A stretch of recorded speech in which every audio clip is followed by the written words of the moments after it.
Bismillahirrahmanirrahim. Alhamdulillahirabbil alamin. Wassalatu wassalamu ala al-mabu'uts rahmatan lil alamin. Nabiyina Muhammad wa ala alihi wa sahbihi wa man tabi'akum bi ihsanin ila yaumiddin, amma ba'd. Ini ada banyak pertanyaan yang semisal. Saya bacakan salah satunya. Apabila seorang istri dalam agama kurang, misal ilmunya kurang, ibadahnya sering terlambat, kadang lalai taklim, tidak satu masjid, tidak mau diajak taklim, akan tetapi di sisi lain dia seorang yang sabar, tidak banyak nuntut, rajin bersih-bersih, menerima apa yang kita berikan dan membantu perekonomian keluarga. Bagaimana istri seperti ini? Apakah kita tetap meneruskan rumah tangga dikarenakan kekurangannya tersebut? Dan kadang kita tidak sama kekurangannya. Dan apabila diberitahu, selalu sengaja dibantah dan menentang. Ini ada yang mirip seperti ini ya. Ya. Ada pertanyaan-pertanyaan mirip. Kalau istrinya belum mengenal agama yang baik misalnya, atau sebagian bahasa belum salafiyah, ya. Kemudian pertanyaannya, ini yang saya herankan, kok bertanyanya, apakah harus berpisah? Ya. Memang tidak ada tahapan-tahapan sebelumnya, tidak menasihati, ya. Kemudian tidak memperbaiki, mengajak kepada kebaikan. Nah, karena itu yang saya nasihatkan di dalam hal ini, bahwa seseorang harus punya semangat orang lain itu mendapat hidayah. Dan ini adalah ciri Nabi sallallahu alaihi wasallam. Laqad ja'akum rasulun min anfusikum azizun 'alaihi ma 'anittum harisun 'alaikum. Telah datang kepada kalian seorang rasul dari diri kalian sendiri. Sangat berat kalian itu menentang, maksudnya beliau bersedih kalau kalian menentang, dan beliau sangat bersemangat kalian mendapat hidayah. Jadi harus punya semangat orang itu mendapat hidayah. Dan Nabi sallallahu alaihi wasallam bersabda, "La yahdiyallahu bika rajulan wahidan khairul laka min humrin na'am." Andai kata Allah memberi hidayah kepada seseorang disebabkan karena kamu, maka itu lebih baik bagimu daripada unta merah. Unta merah ini lambang kekayaan orang Arab, harta yang paling mahal. Jadi satu orang mendapat hidayah, luar biasa manfaat dan pahala yang dia dapatkan. Iya. Karena itu semangat orang lain mendapat hidayah adalah hal yang dituntut. Apalagi kalau yang dia inginkan, orang yang ingin diajak itu adalah istrinya, atau orang yang diajak itu adalah suaminya. Hendaknya dia lebih semangat lagi. Dia lebih semangat lagi. Iya. Maka sepanjang kehidupan di dalam rumah tangga itu masih bisa diperbaiki, walaupun ada kekurangan dalam agama, dan bisa terjadi saling nasihat menasihati, maka harusnya itu yang dilakukan. Kecuali kalau keadaannya tidak memungkinkan, keadaan yang apabila seorang itu tetap di rumah tangganya akan menyebabkan dia jatuh di dalam dosa, di dalam maksiat, ya. Tentunya membina rumah tangga itu adalah untuk membentuk ibadah. Ya, dan ini maksud dia wujudkan. Kalau tidak terwujud, ada pembahasan di dalam syariat, pembahasan talak, memang itu diperuntukkan. Kalau memang ditakdirkan tidak bisa ketemu. Tapi sekali lagi itu bukan awal penyelesaian, itu solusi terakhir. Itu adalah solusi terakhir. Dan seorang tidak berpikir ke sana. Iya. Kecuali kalau memang telah ada hal-hal yang mengharuskannya. Ya, wallahu ta'ala alam. Nah, kemudian perlu saya ingatkan di dalam menasihati, itu tidak cukup sekali, 2 kali, 3 kali. Ya. Kemudian di dalam menasihati, seseorang itu tidak bisa memperbaiki kesalahan sekaligus dalam satu majelis, dalam satu tempat. Dan orang yang dinasihati seperti orang yang diberi obat. Ya, dia sakit kepala, hari ini minum obat, mungkin dia sembuhnya 3 hari lagi. Bukan di hari itu langsung sembuh, dia lihat hasil dan manfaatnya. Ya, dia lihat hasil dan manfaatnya. Dan ini dari perkara yang hendaknya diperhatikan. Semoga Allah Subhanahu wa taala yang memperbaiki keadaan kita semua dan memberi hidayah kepada setiap dari keluarga kita untuk mengenal jalan Islam yang benar. Ya, dan untuk istiqamah di atas keislaman yang benar.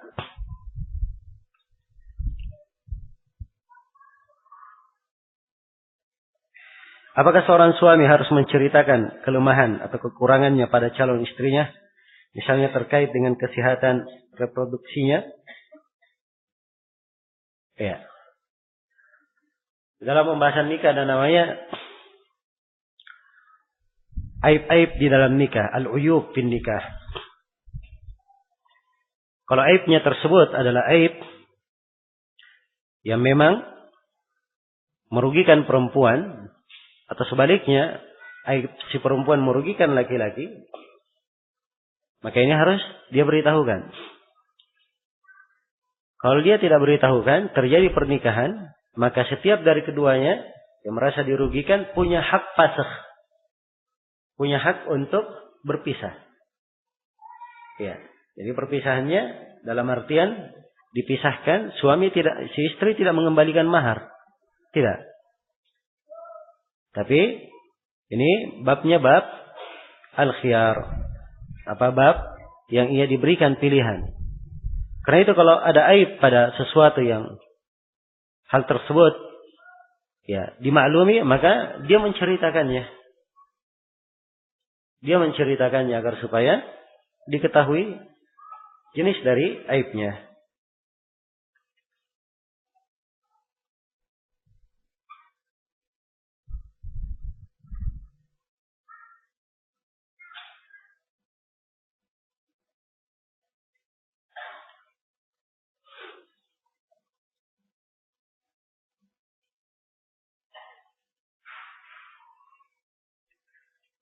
Bolehkah seorang anak menolak keinginan orang tua yang memaksa keinginannya untuk si anak sekolah atau bekerja di bidang yang si anak tidak menyenangi atau tidak cocok di bidang tersebut?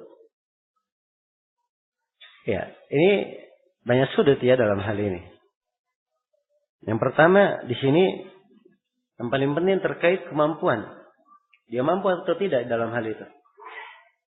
Kalau dia punya kemampuan dan punya keinginan, kemampuannya mungkin menuruti apa yang diinginkan oleh orang tua dan dia punya keinginan di hal yang lain, ya, maka seorang anak yang berbakti dari bentuk kebaktian dia menyenangkan hati orang tuanya kalau sepanjang dia punya kemampuan. Tapi kalau misalnya orang tuanya memaksa sesuatu dan dia tidak punya kemampuan di situ, tidak sanggup melakukannya, ya, atau hal yang akan membuat dia mundur, terpuruk di dalamnya, tidak harus dia menaati orang tuanya dalam itu. Sebab ketaatan hanya dalam hal yang ma'ruf.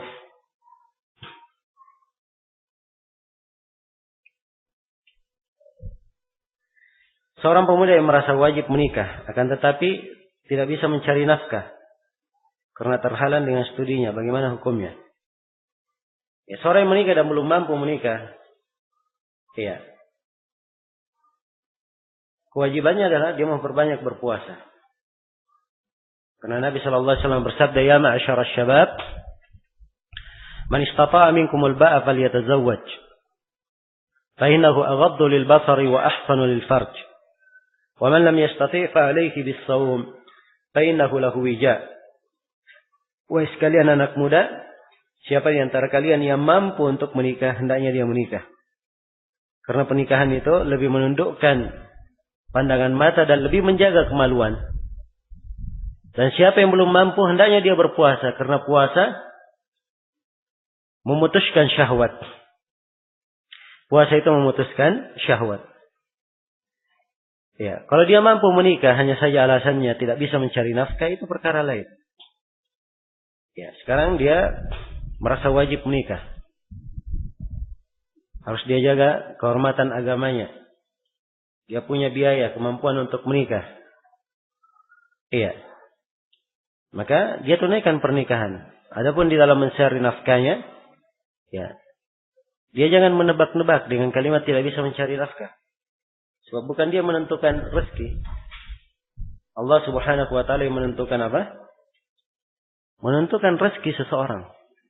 Dan tidak disyaratkan seorang itu kalau menikah dia harus punya pekerjaan tetap dulu, harus punya ini, punya itu.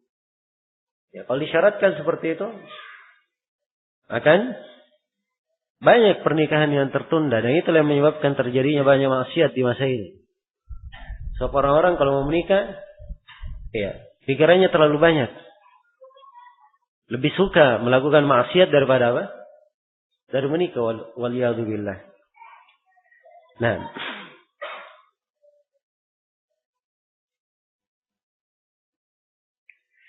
mana yang dipilih? Menikah wanita yang dicintai tapi jahil, atau wanita yang alim tapi tidak cinta? Ya. Rasulullah sallallahu alaihi wasallam bersabda, "Tunkahul mar'a li arba'." Seorang perempuan itu dinikahi karena 4 perkara. Yang pertama lidiniha, karena agamanya. Yang kedua wali hasabiha, karena nasabnya. Yang ketiga wali jamaliha, karena kecantikannya. Yang keempat wali maliha, karena hartanya. Itu 4 sebab seorang menikahi perempuan. Ya. Tapi Nabi menyebutkan prioritasnya. Fadfar lidatid din taribat yadak. Carilah perempuan yang baik agamanya. Ya. Carilah perempuan yang baik agamanya. So, perempuan yang baik agamanya itu akan membawa keberkahan untuknya. Ya. Sekarang ini orang kalau ada pertanyaan seperti ini, ya, menyebutkan kalimat cinta, ya, ini kata cinta di masa ini adalah kata yang tidak bersih lagi. Ya. Dan penafsirannya, ya, banyak ke arah penafsiran yang keliru. Ya. Dan saya banyak menerjemahkannya bukan dengan kata cinta, tapi saya bahasakan dengan bahasa syahwat atau saya bahasakan dengan bahasa hawa nafsu. Iya. Sebab kecintaan yang benar dan baru terlihat kebenaran kecintaan itu setelah pernikahan. Adapun sebelum menikah, apa yang diharapkan? Apa bukti yang menunjukkan kecintaan? Belum ada hal yang membuktikannya. Nah, karena itu banyak dari orang-orang yang tertipu dengan kebiasaan-kebiasaan jahiliyah yang diadopsi oleh sejumlah kaum muslimin dari luar umat Islam. Kebiasaan pacaran, tunangan, dan selainnya. Ya, kalau tunangan mending ya, karena ada tunangan terikat, tetapi tidak pernah ketemu, itu biasa. Ya. Tapi kalau masalahnya pacaran, ya, ini apa namanya? Adalah calon pendamping hidupku. Adalah sudah dinamakan cintaku. Ya. Padahal belum terikat dengan ikatan pernikahan. Apa yang diharapkan? Ini semuanya bisikan dari syaitan. Bisikan dari syaitan. Karena itu seorang hendaknya tahu bahwa pernikahan yang baik itu, ya, kecintaan yang baik adalah setelah pernikahan. Sepanjang dia tahu perempuannya adalah perempuan yang beragama, dan dia tatkala dari sisi perempuan itu dia setuju untuk dia nikahi, dia punya hasrat untuk menikahinya, ya, maka dia tawakal kepada Allah, dan Allah akan, insya Allah akan membukakan untuknya kebaikan. Adapun kalau dia hanya memilih hal-hal tertentu dari seorang perempuan tapi tidak memiliki agama, betapa banyak rumah tangga di masa ini yang bermasalah. Karena si istri tidak memiliki pemahaman agama. Pemahaman agama yang menjaga kehormatannya, yang membuat dia mengetahui kedudukan suaminya, menghargai suaminya. Ya. Dan ini tidak akan berjalan dengan baik. Tidak akan berjalan dengan baik. Karena itu carilah yang memiliki agama. Kalau dari 4 sifat yang disebut oleh Nabi dia dapatkan semuanya, oh itu Masya Allah ya. Ya. Itu adalah anugerah. Ya, tapi kalau dihadapkan untuk memilih, maka dia pilih apa? Yang memilih adalah agamanya. Nah, Fatimah bintu Qais radhiyallahu anha, setelah beliau diceraikan oleh suaminya, beliau dilamar oleh beberapa orang. Iya. Kemudian Nabi sallallahu alaihi wasallam Nabi sallallahu alaihi wasallam melamar Fatimah bintu Qais untuk Usama bin Zaid. Ya. Maka Fatimah berkata, "Ya Rasulullah, saya tunduk kepada siapa yang engkau pilihkan. Karena pilihan Rasulnya itu yang paling baik untukku." Padahal Usama bin Zaid dimaklumi ya. Ya, dari sisi fisik, warna kulit beliau hitam.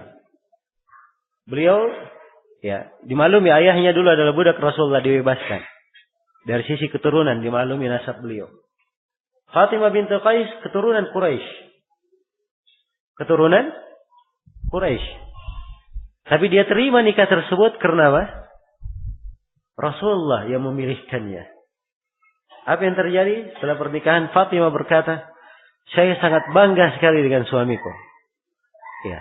Karena dia rela dengan pilihan siapa? Rasulullah sallallahu alaihi wasallam. Dan ini dari sisi agama dia memilih, bukan dari sisi yang lain. Karena itu memilih agama banyak keberkahannya. Ya. Kata sebagian as-salaf, saya hanya menikahkan anakku dengan orang yang salih. Ya. Kalau orang yang salih ini cinta kepada anakku, maka itu yang terbaik untuknya. Kalau orang yang salih ini tidak suka kepada anakku, saya yakin orang tersebut tidak akan menzalimi putriku. Sebab kesalihan akan menyebabkan ia mendudukkan istrinya dan memberikan hak-haknya sebagaimana mestinya. Tidak akan menzaliminya. Tidak akan menzaliminya. Karena itu agama, iya, memilih dengan pilihan agama itu adalah hal yang sangat penting.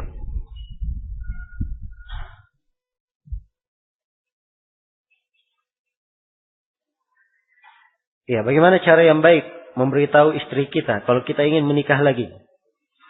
Ya. Ya, ini sebenarnya saya tidak suka ya ikut campur urusan yang seperti ini. Ya. Ini urusan Anda saja. Ya, nanti dikira saya lagi yang membantu jadi mak comlang ya. Baik. Tapi suatu yang baik kalau seorang ingin melakukannya itu harus didahulukan dengan ilmu. Iya. Karena sebagian suami memaksa. Yang penting ini sunnah. Ya. Terima tidak terima, ya, saya harus lakukan. Ya. Baik, dia punya hak memang melakukannya. Siapa yang melarangnya? Ya. Tapi saya selalu mengingatkan bahwa nikah itu adalah untuk apa? Membangun ibadah kepada Allah. Harus dia pikirkan hal yang terbaik. Karena itu kalau dia ingin baik, cara yang paling baiknya, dia mendidik istrinya dengan ilmu agama. Ya. Kapan semakin baik pemahaman agamanya, saya yakin. Ya. Dia akan mendapat kemudahan dari istrinya sendiri. Mungkin istrinya akan mencarikan untuknya. Ya. Tapi yang menjadi masalah seorang kadang, ya, tidak berpikir untuk memperbaiki keagamaannya. Ya. Dikiranya ilmu agama itu tidak ada peranannya di dalam kehidupan. Dan ini pemahaman yang keliru. Pemahaman yang keliru. InsyaAllah sebentar setelah sholat asar kita ada tema pembahasan di Sidoarjo, Masjid Al-Khalil, tentang keutamaan ilmu agama. Saya akan terangkan bagaimana ilmu agama itu. Dia adalah cahaya, dia adalah ruh, ya, kekuatan, hal yang melembutkan hati, ya, perkara yang membawa kebaikan bagi orang. Ya. Tapi banyak dari manusia dimuliakan oleh Allah dengan nikmat, tapi dia nggak tahu bahwa dia sedang dimuliakan. Ya. Dan inilah kekurangan kebanyakan kita. Dia kalau berada di tengah nikmat, dia tidak tahu bahwa dirinya sedang mendapat nikmat. Nanti kalau nikmatnya dicabut, kesempatan dihilangkan, baru dia merasa dirinya rugi. Iya. Karena itu yang saya nasihatkan, hendaknya setiap orang berusaha untuk mempelajari agamanya dengan baik.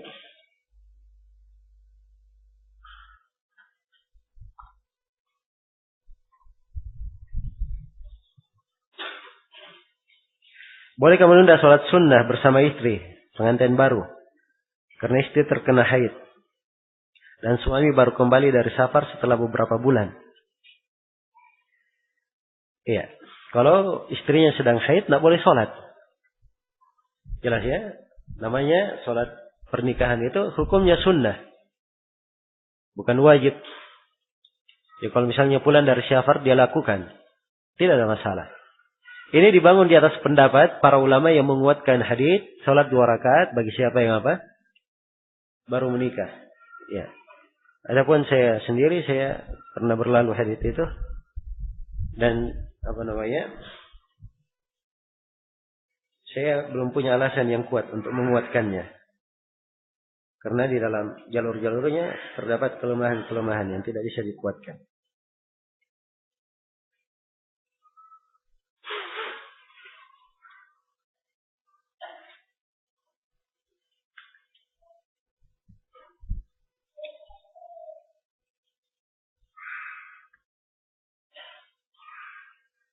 Ini sebagian pertanyaan sudah dijawab tadi di pelajaran. Ya, dan saya kadang kalau dalam hal yang seperti ini ada pertanyaan, istri bertanya tentang suaminya, suaminya bertanya tentang istrinya. Ya, saya khawatir dua-duanya ada di sini. Ya, kalau saya jawab akan dianggap itu dukungan untuk istrinya kepada suaminya atau sebaliknya. Ya. Jadi kalau ada masalah diselesaikan dengan cara yang baik. Kalau mau bertanya yang lurus-lurus saja. Ya. Jangan bertanya hal yang mendukung diri. Ya. Ya, itu tentunya sulit bagi saya untuk memberikan jawaban.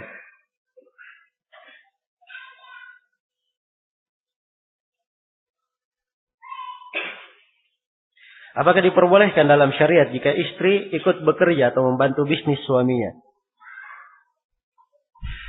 Iya. Kalau masalah boleh saja.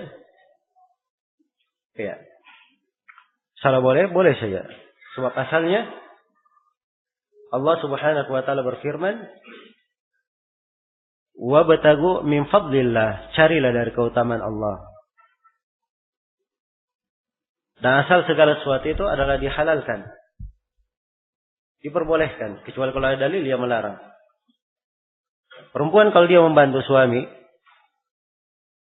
ya, atau dia bekerja pada pekerjaan yang layak bagi dirinya sebagai seorang perempuan, tidak ada pelanggaran syariat di dalamnya, itu tidak ada masalah. Adapun kalau pekerjaannya, ya, adalah hal yang tidak diperbolehkan, ada campur baur laki-laki dan perempuan, bukan pekerjaan seorang perempuan, atau dia bekerja mengakibatkan dia menelantarkan anak dan keluarganya, ya, maka asal kewajiban istri adalah di rumah. Itu asal kewajibannya. Karena Allah berfirman di dalam Al-Quran, وَقَرْنَ فِي بُيُوتِكُنَّ, dan tinggallah kalian wahai para perempuan di rumah-rumah kalian. Ya, ini ayat, saya yakin perempuan-perempuan yang sudah sering ikut ta'lim kenal ayat ini. Ya. وَقَرْنَ فِي بُيُوتِكُنَّ, tinggallah kalian di rumah-rumah kalian. Tapi banyak dari para perempuan tidak memahami makna ayat. Sebab ini perintah. Perintah tinggal di rumah. Dan kaidah fikihnya asal dalam perintah, hukumnya apa? Hukumnya wajib. Jadi kewajibannya adalah tinggal di rumah. Itu asal. Kecuali kalau ada hal yang dibolehkan oleh syariat. Silakan, dia boleh keluar. Ya. Dia ada keperluan misalnya. Dari kehidupan, dari pasar, dia belanja. Ya. Tidak ada masalah dia belanja hajatnya, keperluannya. Kalau memang suaminya tidak memenuhinya, tetapi tidak bisa membelanjakan untuknya. Iya. Dan tidak dianggap bercampur baur ya di pasar. Sebab itu adalah hal yang sulit dihindari. Para ulama sepakat ya bahwa keadaan yang di pasar, ya, bertemu di jalan, ya, itu semuanya adalah hal yang dimaafkan. Ya, sebab tidak mungkin pasar itu dihijab. Ya. Dan tidak mungkin jalan itu dihijab. Oh, ini jalan laki-laki, di jalan perempuan saja. Itu tidak mungkin. Ya. Karena itu bagi perempuan kalau dia keluar, dia memakai hijab yang menutup dirinya sendiri. Sehingga dimanapun dia berada, dia terjaga. Dan dimuliakan. Ya. Adapun tempat yang sifatnya tidak mungkin bisa dipisahkan. maka itu dimaafkan. Iya. Karena kaidahnya al-masyaqqah tajlibut taysir. Hal yang berat itu mengharuskan adanya kemudahan. Ya. Dan sesuatu yang syaqqat taharrus minhu itu dimaafkan. Ma'fu adalah hal yang dimaafkan. Iya. Wallahu ta'ala alam. Baik, selesai ya. Pertanyaan-pertanyaan yang ada di atas meja sini. Dan saya berharap mudah-mudahan apa yang kita dengarkan pada pagi hari ini dan juga apa yang kita telah kaji pada 2 hari yang telah berlalu ada manfaatnya untuk kita semua. Dan saya selalu bernasihat bahwa kehidupan ini adalah untuk beribadah kepada Allah. Iya. Dan kita di tengah kehidupan ini, apalagi di masa sekarang ini, banyak ujian, cobaan. Iya. Dan bekal kita harusnya lebih banyak lagi di masa-masa yang seperti ini. Karena itu, jangan telantarkan kebaikan diri untuk mempelajari ilmu agama. Selalulah ya punya kesadaran untuk mengkaji agama dan mempelajari Al-Quran serta hadits Rasulullah sallallahu alaihi wasallam. Karena ini adalah sumber kebaikan untuk kita semua. Sumber kebaikan untuk kita semua. Ya, dan hendaknya kesadaran untuk menuntut ilmu itu kita tumbuhkan di dalam diri kita sendiri. Di dalam diri kita sendiri. Iya. Kita jadikan itu adalah sebagai suatu keperluan. Karena kata Imam Ahmad, keperluan kepada ilmu agama itu melebihi keperluan seorang hamba terhadap makan dan minumnya. Makan dan minum kita makan 2-3 kali sehari cukup. Ya. Tapi ilmu agama itu diperlukan di setiap saat, di setiap keadaan. Karena itu tidak pantas seseorang, apalagi di masa sekarang ini, Allah mudahkan fasilitas untuk orang belajar, menuntut ilmu agama. Dia ingin bertanya tentang masalah agama, problem keagamaan. Ya, hanya sekedar mengangkat telepon, kemudian bertanya. Banyak kemudahan. Karena itulah, hendaknya setiap hamba selalu bertakwa kepada Allah. Dan hendaknya dia tahu bahwa menuntut ilmu ini adalah ibadah dari ibadah yang paling afdal. Dia lebih ibadah daripada salat malam, lebih afdal daripada salat malam. Lebih utama daripada dia melakukan salat rawatib. Iya. Dan menuntut ilmu bisa di segala keadaan. Sebagian ibadah terikat pada waktu-waktu tertentu. Tapi menuntut ilmu bisa di segala waktu dan segala saat.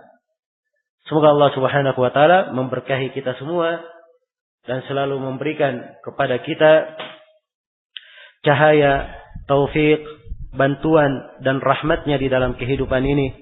Dan semoga Allah Subhanahu wa taala menjaga kita semua dari segala ujian, musibah dan malapetaka dan memalingkan kita semua dari segala kejelekan.